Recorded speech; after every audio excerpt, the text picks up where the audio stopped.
Welcome to వార్తా 9 news. ముందుగా headlines చూద్దాం. ప్రధాని మోదీ అధ్యక్షతన కేంద్ర కేబినెట్ సమావేశం, పలు కీలక నిర్ణయాలు. ఎమర్జెన్సీని వ్యతిరేకిస్తూ తీర్మానం, బాధితులకు 2 నిమిషాలు మౌనం. ఆగ్రాలో అంతర్జాతీయ బంగాళదుంప పరిశోధన కేంద్రం ఏర్పాటుకు ఓకే. ప్రజల సమస్యల పరిష్కారానికి కృషి చేయాలని మంత్రి లోకేష్ పిలుపు. మచిలీపట్నం గెలుపు రాష్ట్ర వ్యాప్త విజయానికి నాంది అని వ్యాఖ్య. గత ప్రభుత్వ వేధింపులను గుర్తు చేస్తూ పార్టీ కార్యకర్తల త్యాగాలకు వందనం. వైసీపీలోకి చేరిన టీడీపీ నేత సుగవాసి సుబ్రహ్మణ్యం. ఉమ్మడి కడప జిల్లా పరిషత్ చైర్మన్ గా పనిచేసిన సుగవాసి 2024 ఎన్నికల్లో రాజంపేట నుంచి టీడీపీ అభ్యర్థిగా ఓటమి. స్థానిక సంస్థల ఎన్నికలను ఎదుర్కొనే ధైర్యం కాంగ్రెస్ కు లేదన్న డీకే అరుణ. 2 ఎకరాల రైతులకు కూడా రైతు భరోసా అందడం లేదని విమర్శ. ఫోన్ ట్యాపింగ్, కాళేశ్వరం అక్రమాలపై సిబిఐ విచారణకు డిమాండ్. సామాజిక మాధ్యమ ప్రచారాలు పూర్తిగా అవాస్తవం అన్న టీపీసీసీ చీఫ్. గత ప్రభుత్వం ఎన్నికల కోసమే పథకాలు తెచ్చిందని వ్యాఖ్య. కాంగ్రెస్ పాలనలో సామాజిక న్యాయానికి పెద్దపీట వేశామని వెల్లడి. ప్రధానమంత్రి నరేంద్ర మోదీ అధ్యక్షతన బుధవారం సమావేశమైన కేంద్ర కేబినెట్ కీలక నిర్ణయాలు తీసుకుంది. అత్యవసర పరిస్థితి విధించి 50 సంవత్సరాలు పూర్తవుతున్న సందర్భంగా ప్రభుత్వం ప్రత్యేకంగా సంవిధాన్ హత్యా దివస్ గా గుర్తించనుంది.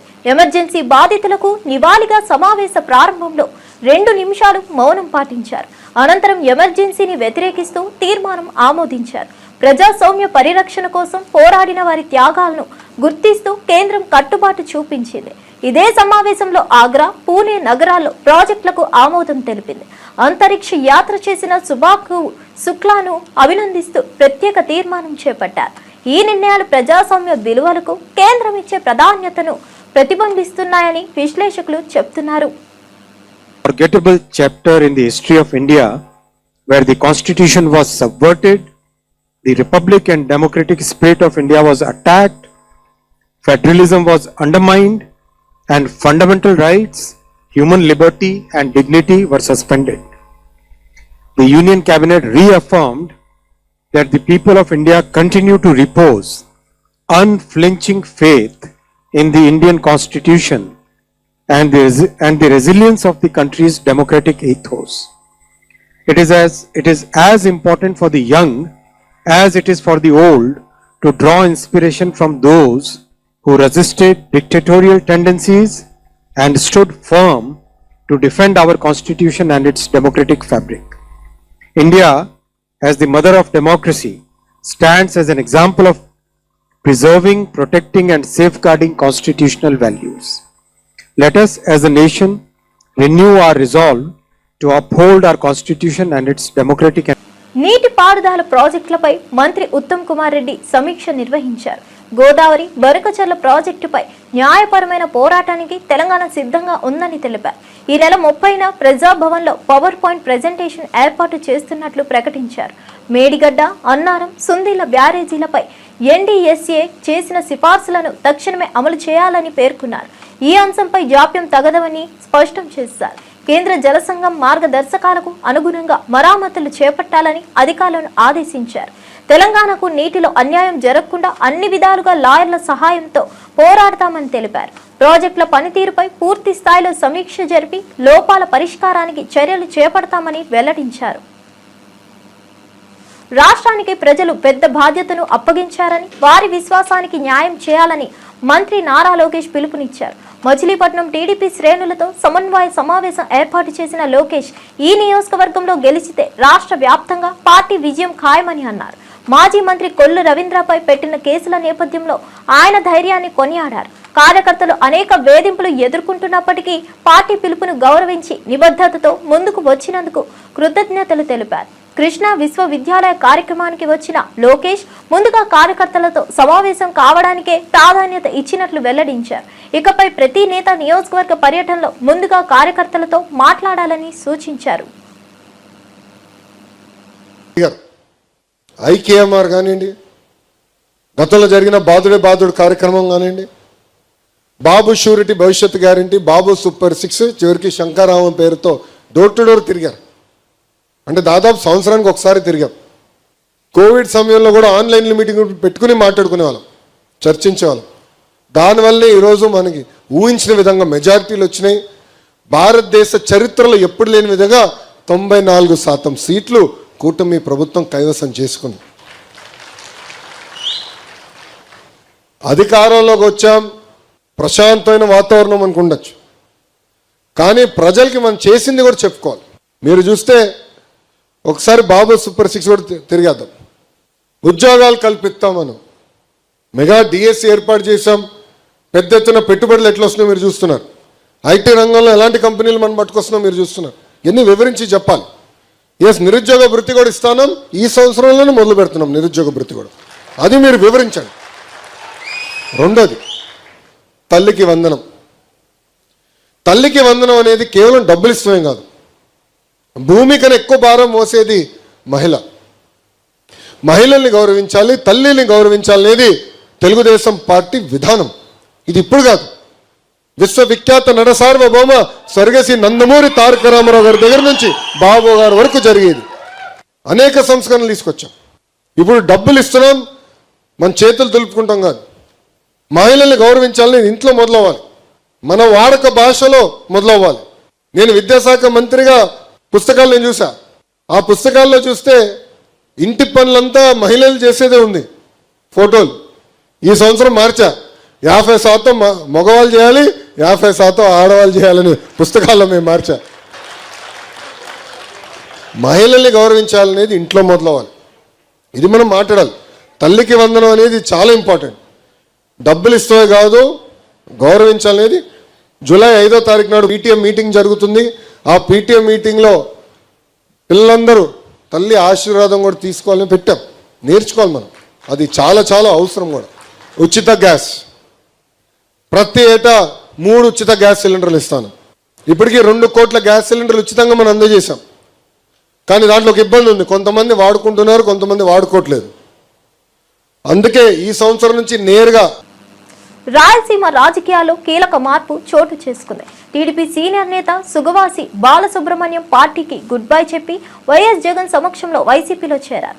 రాజంపేట టీడీపీలో తనకు అవమానాలు జరిగాయని, వాటిని భరించలేక ఈ నిర్ణయం తీసుకున్నట్లు చెప్పారు. 1995లో రాజకీయాల్లోకి అడుగుపెట్టి జడ్పీటీసీ సభ్యుడిగా, జిల్లా పరిషత్ చైర్మన్ గా పనిచేసిన బాలసుబ్రహ్మణ్యం 2024 ఎన్నికల్లో టీడీపీ తరపున రాజంపేట నుంచి పోటీ చేసి ఓడిపోయారు. పార్టీ కార్యకలాపాల్లో తనను పట్టించుకోకపోవడం, అవమానకరంగా వ్యవహరించడం వల్లే వైఎస్ఆర్సీపీ వైపు మొగ్గు చూపినట్టు తెలిపారు. జగన్ నాయకత్వాన్ని నమ్మిన తనపై ఇకపై జగన్ ఆశీర్వాదం ఉంటుందని ఆశాభావం వ్యక్తం చేశారు.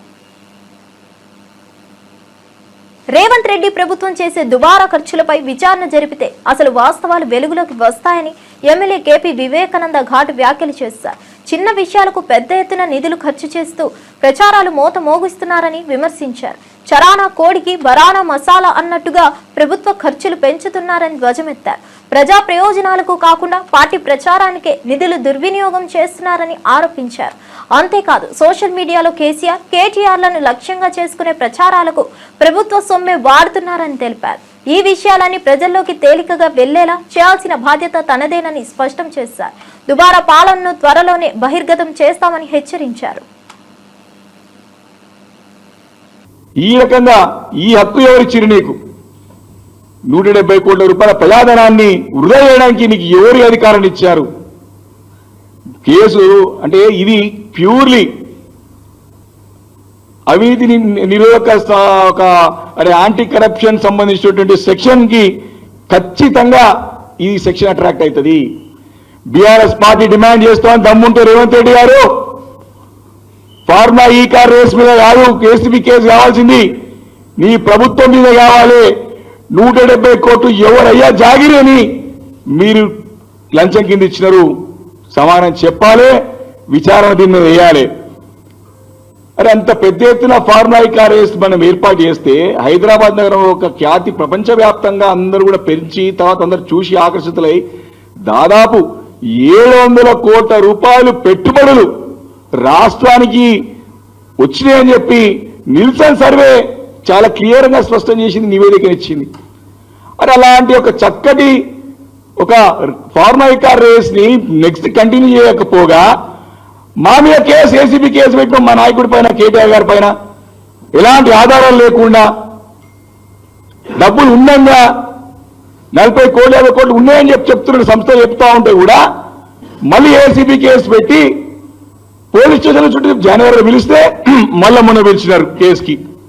అంటే కేవలము రాజకీయ దురుద్దేశంతోనే ఈ కేసు తప్ప నిజంగా దీనిలో పసలేని కేసు, అది పనికిరాని కేసు, కేవలం కక్షపూరితంగా పెట్టిన కేసు తప్ప ఇంకోటి కాదు. నిజంగా కూడా ఏసీబీ కేసు పెడితే నీ మీద ఇప్పుడు ఏ రకంగానైతే ఈ 40 కోట్ల రూపాయలు ఏ రకంగా అధికారికంగా వచ్చింది, ఇంకా నీకు 140 కోట్లు 150 కోట్ల ఖర్చుకు లెక్క తేలాలి. 2,000 కోట్లు మొన్న మీరు రాహుల్ గాంధీ మీటింగ్ కి ఖర్చు పెట్టింది. అదేవిధంగా నీ 170 కోట్ల రూపాయలు, అదేవిధంగా 170 కోట్ల రూపాయలు కిక్ బ్యాక్స్ ఇచ్చేసి లంచం తీసుకొచ్చినారు, లోన్ తీసుకొచ్చినారు 10,000 కోట్ల రూపాయలు. దానిపైన కూడా విచారణ జరపాలి, దానిపైన కేసు పెట్టాలి, ఏసీబీ కేసు పెట్టాలి. అంతేకాదు అందాల పోటీలతోని పెట్టుబడులు వస్తాయి ఏదో చెప్పేసి కథాకారకని చెప్పి 100 కోట్లు ఖర్చు చేశారు ఆ ప్రచారానికి. పనికి రాని ప్రచారం చేసినంత కూడా తీరం ఉన్న చూస్తా ఉంటే ₹1,00,000 ప్లేటు. తెలంగాణలో అధికార కాంగ్రెస్ ప్రభుత్వంపై బీజేపీ ఎంపీ డీకే అరుణ తీవ్ర విమర్శలు చేశారు. స్థానిక సంస్థల ఎన్నికలకు భయపడుతున్న కాంగ్రెస్ కు ధైర్యం లేదని ఎద్దేవా చేశారు. 2 ఎకరాల భూమి ఉన్న రైతులకు కూడా రైతు భరోసా ఇవ్వలేకపోయిన ప్రభుత్వం ఉత్సవాలు చేసుకుంటుండడం హాస్యాస్పదమని అన్నారు. ఫోన్ ట్యాపింగ్ కేసులో బీజేపీ నాయకులంతా బాధితులేనని పేర్కొంటూ దీనిపై ఇప్పటికీ చర్యలు ఎందుకు తీసుకోలేదని రేవంత్ రెడ్డిని ప్రశ్నించారు. అలాగే కాళేశ్వరం అవకతవకలపై సిబిఐ విచారణ ఎందుకు జరిపించట్లేదని నిలదీశారు. రైతుల పట్ల అవలక్ష్యం, ప్రాజెక్టులలో అవినీతి, బాధితుల పట్ల ఉదాసీనతపై కాంగ్రెస్ ప్రభుత్వ తీరును బహిర్గతం చేస్తానని హెచ్చరించారు. ప్రతి గ్రామం అభివృద్ధి చెందాలని గ్రామ పంచాయతీలకు నిధులు, ప్రతి ఊరికి రోడ్లు ఉండాలని ప్రధానమంత్రి గ్రామీణ సడక్ యోజన కింద రోడ్డు రవాణా సౌకర్యాలు గ్రామీణ ప్రాంతాల నుంచి పట్టణ ప్రాంతాలకు పెరగాలని దేశవ్యాప్తంగా రోడ్ల సౌకర్యాన్ని పెంచుతూ నేషనల్ హైవేలు కానీ గ్రామాల నుంచి పట్టణాలకు రోడ్ల సౌకర్యాలు కానీ అన్ని రకాలుగా ఈరోజు ఈ 11 ఏళ్ల పాలనలో నరేంద్ర మోదీ గారు కాంగ్రెస్ పార్టీ మాటలతో సమయం గుంచితే ప్రజాస్వామ్య విలువల మీద వాళ్ళు దాడి చేస్తే, ప్రజాస్వామ్యం మీద దాడి చేసి ఎమర్జెన్సీని విధిస్తే ఈనాడు ఉన్నటువంటి మన ప్రధాని నరేంద్ర మోదీ గారు భారతదేశం యొక్క అభివృద్ధి లక్ష్యంగా, భారతదేశంలో ఉన్నటువంటి ప్రజల యొక్క అభివృద్ధి లక్ష్యంగా, భారతదేశంలో ఉన్నటువంటి మహిళల అభివృద్ధి లక్ష్యంగా, రైతుల అభివృద్ధి లక్ష్యంగా, యువత అభివృద్ధి లక్ష్యంగా, ప్రతి ఒక్కరు విద్యావంతులు కావాలనేటటువంటి లక్ష్యంగా, అందరికీ విద్య అనేటటువంటి ఒక లక్ష్యంతో, అందరికీ వైద్యం అనేటటువంటి ఒక లక్ష్యంతో ఈరోజు భారతదేశాన్ని ముందుకు తీసుకెళ్తున్నటువంటి విషయాన్ని ఒకసారి అందరూ గమనించాలని చెప్పి సందర్భంగా కోరుతాం. హామీని బీసీ, ఎస్సీ, ఎస్టీలకు బడ్జెట్లో కేటాయింపులు చేసి వారి ద్వారా పెద్ద ఎత్తున లోన్లు ఇస్తామన్నారు. వాళ్ళకి ఇప్పటిదాకా కాగితాలు పట్టుకొని తిరుగుతూ ఉంటారు, మాకు లోన్ సబ్సిడీ రాలేదు, మాకు లోన్లు రాలేదు, మాకు దయచేసి చెప్పండి.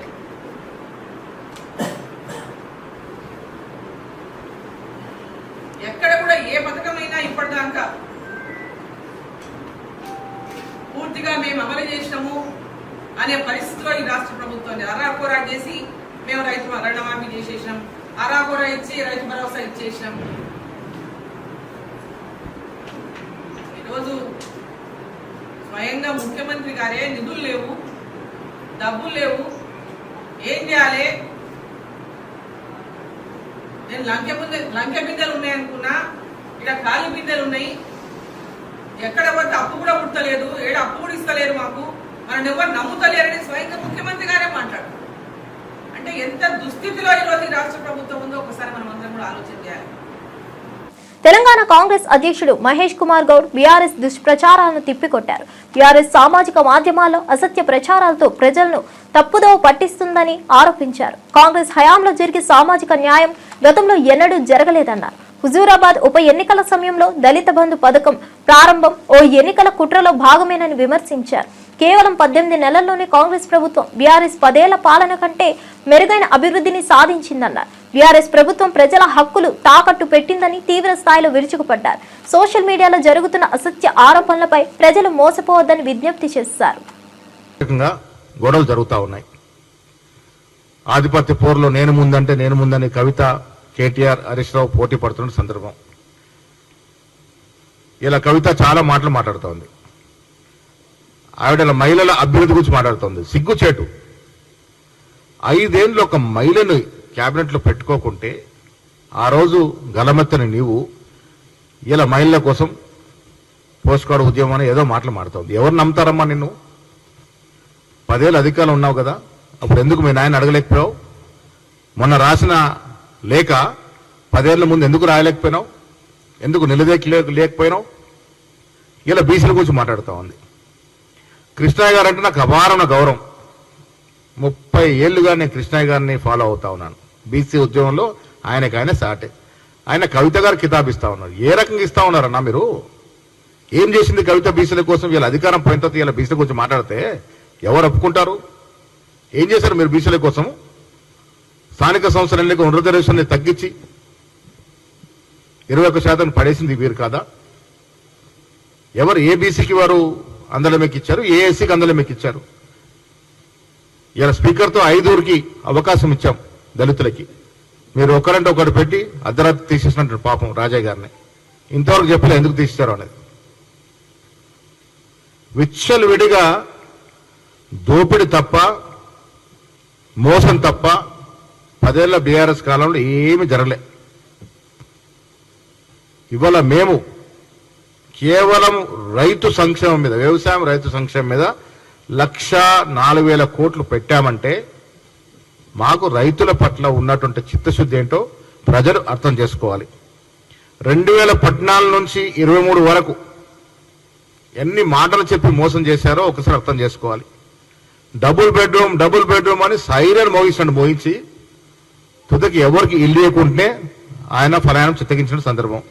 ముస్లింలకి, గిరిజనులకి 12% రిజర్వేషన్, కేజీ టు పీజీ ఉచిత విద్య, రకరకాల వాగ్దానాలు ఇచ్చి మోసం చేసి ఫలానం చిత్తగించినటువంటి నాయకులు ఇలా మాట్లాడుతూ ఉన్నారు.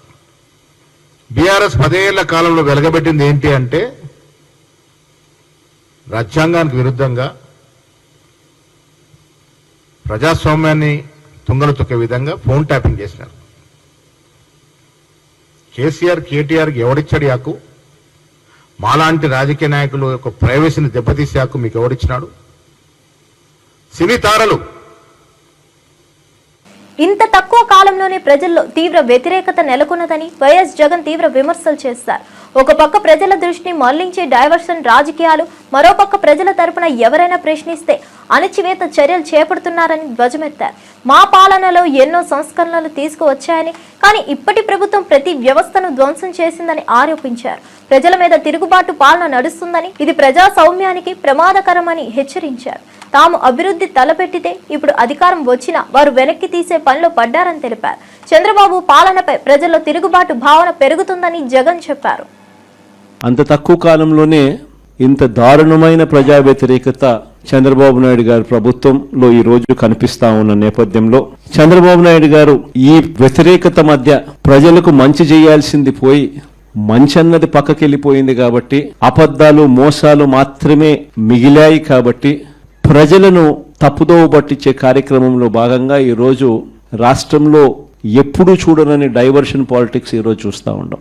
ఒకవైపున డైవర్షన్ పాలిటిక్స్ చూస్తూ ఉన్నాం, మరోవైపున అణిచివేత ధోరణి అన్నది ఎవరైనా కూడా ప్రజల సమస్యల మీద ఎవరైనా స్పందిస్తే, ఎవరైనా గట్టిగా అడగడం మొదలెడితే ఆ గొంతును నొక్కడం కోసం ఎప్పుడూ చూడని విధంగా ఈరోజు రెడ్ బుక్ రాజ్యాంగ పరిపాలన ఈరోజు మనం చూస్తూ ఉన్నాం.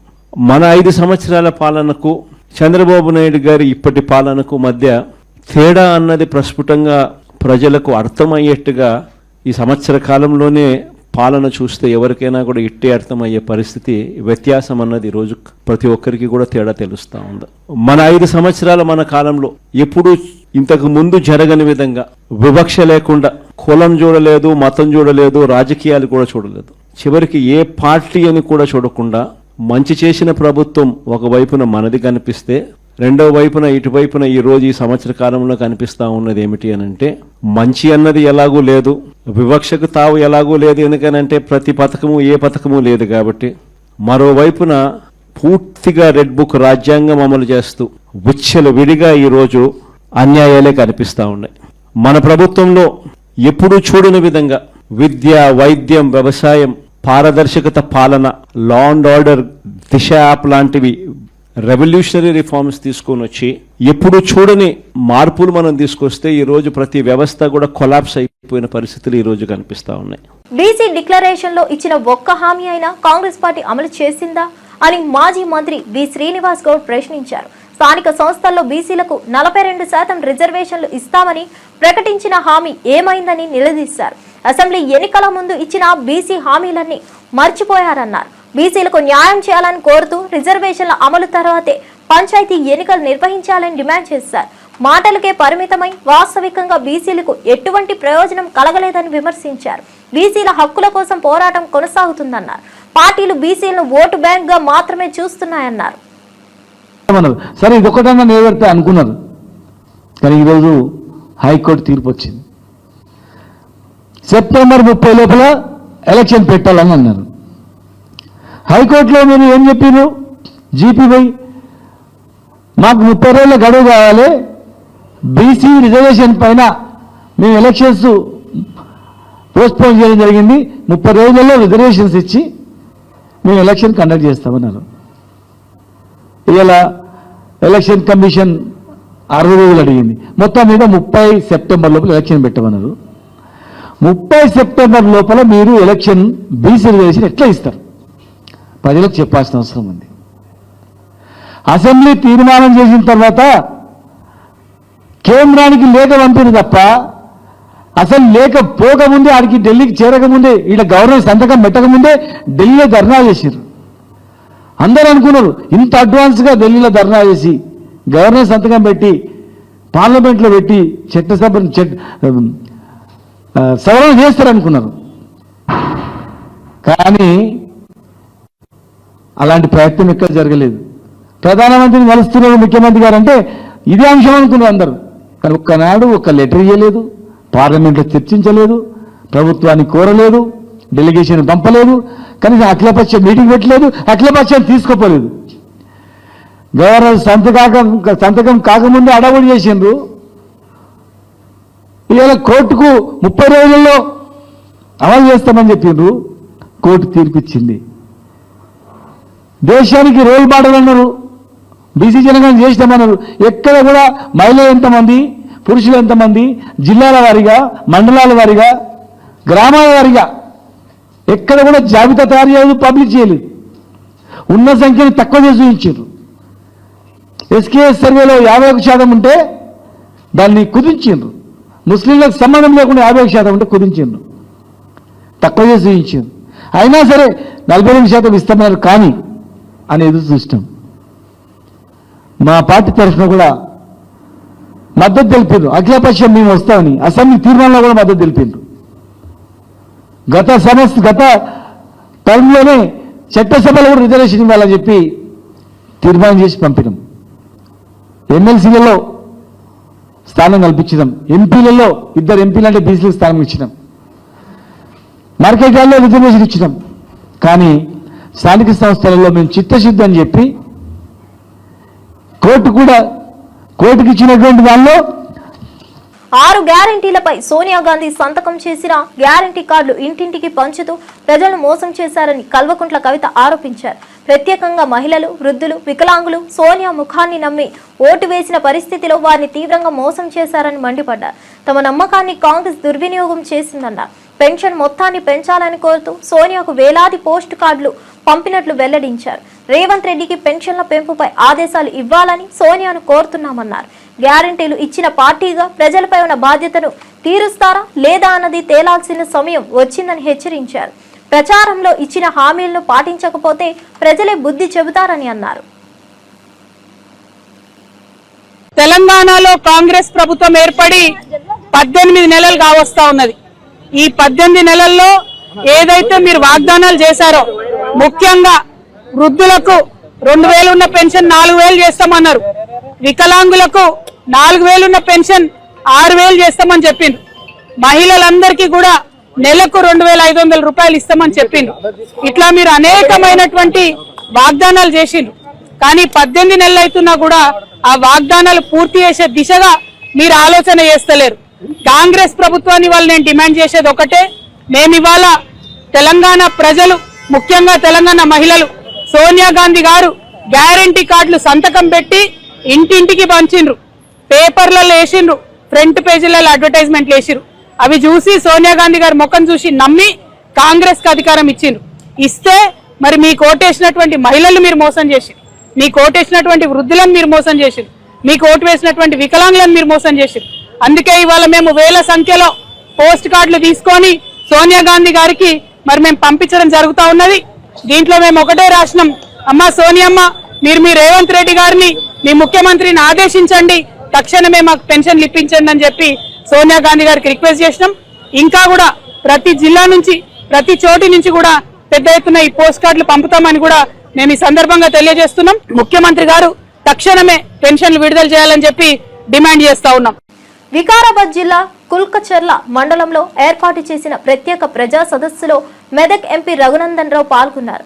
1975 జూన్ 25న అప్పటి ప్రధానమంత్రి ఇందిరాగాంధీ విధించిన ఎమర్జెన్సీకి ఈ ఏడాది 50 ఏళ్లు పూర్తవుతున్న నేపథ్యంలో ఈ సభను నిర్వహించారు. భారత ప్రజాస్వామ్య చరిత్రలో అది ఒక చీకటి రోజు అని పేర్కొన్నారు. ప్రజల గొంతు గొర్రెల మందులా నొక్కేసిన పాలనపై ప్రతి తరానికి అవగాహన కలగాలని తెలిపారు. ప్రజాస్వామ్య పరిరక్షణే లక్ష్యంగా ఈ సభలు నిర్వహిస్తున్నామన్నారు. అదే తరహా నియంత్రిత పాలన మళ్లీ రాకూడదన్న దృక్పథంతో చైతన్యాన్ని పెంపొందించాల్సిన అవసరం ఉందని చెప్పారు. నాశనం చేసి తన కొడుకు సంజయ్ గారి ఆయన పుస్తకం కోసం, ఆయన అరాచకాల కోసం ఈ దేశంలో ఉన్న అభివృద్ధులన్నీ అప్పుడు ఏదో జరిగిందంటే యూత్ కాంగ్రెస్ లో చేరి సంజయ్ గారిని జిందాబాద్, ఇందిరాగాంధీ జిందాబాద్. ఈ దేశంలో ఉన్న ప్రతి క్రిమినల్ బ్యాక్గ్రౌండ్ ఉన్న వ్యక్తి ఏదో జరిగిందంటే యూత్ కాంగ్రెస్ లో చేరి అప్పటికే 20 సూత్రాల పథకం తెచ్చింది. సంజయ్ గారికి 5 సూత్రాల పథకం తెచ్చింది. అని ఒకటి బతకమైన అమలు చేయాలని సంజయ్ గారిని నిర్దేశిస్తున్నాడు. దేశంలో తీసుకొచ్చినటువంటి నష్టం ఏంటంటే కుటుంబ నియంత్రణ కార్యక్రమం.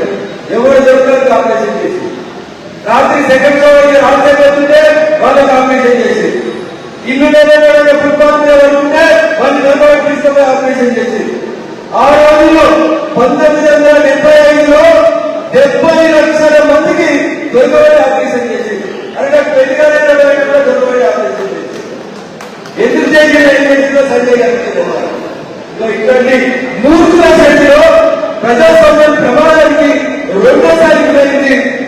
నాయకుడిలో ఎన్నికైన ప్రభుత్వాన్ని పడితే ఇందిరాగాంధీ మొత్తం రాజ్యాంగాన్ని పక్కన పెట్టి కోర్టు లేదు, పోలీసు లేదు, పేపర్ లేదు, మొత్తం లేదు. ఇండియానే ఇందిరా, ఇందిరానే ఇండియా అని చెప్పి రెండోసారి భారత ప్రజాస్వామ్యాన్ని పూర్తి చేసింది రెండో తరం నాయకులు ఇందిరాగాంధీ గారు. మూడాయిలు వచ్చింది అనుకోకుండా ఇందిరాగాంధీ గారు చనిపోయారు. మూడాయిలు వచ్చి నాయకులు రావడం పొందేవాళ్ళు పొద్దుగా ప్రమాణం స్వీకారం చేస్తాను ప్రధానమంత్రి ఆయన కూడా చదవదు. అనుకోకుండా అవకాశం వచ్చింది ప్రధానమంత్రి మూడాయిలు. ఎవరో మూడో ఎవరు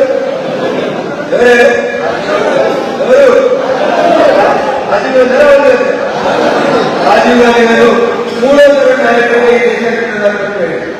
సూచన నడుపుతాడు, చదువుకున్నాడు, విమానానికి నడిపిస్తాడు, దేశ విదేశం తిరిగిడు. ఈ రోజు దేశం మంచిగా అయితే జరుగుతుంది అని నాతో ఏం కాదని చెప్పి ఒకరికి రావచ్చు. ఏం చెప్పాడు? మరో బులెటిన్తో మళ్ళీ కలుద్దాం. ఇవండి వార్తా 9 న్యూస్ అప్డేట్స్. మరో బులెటిన్తో మళ్ళీ కలుద్దాం.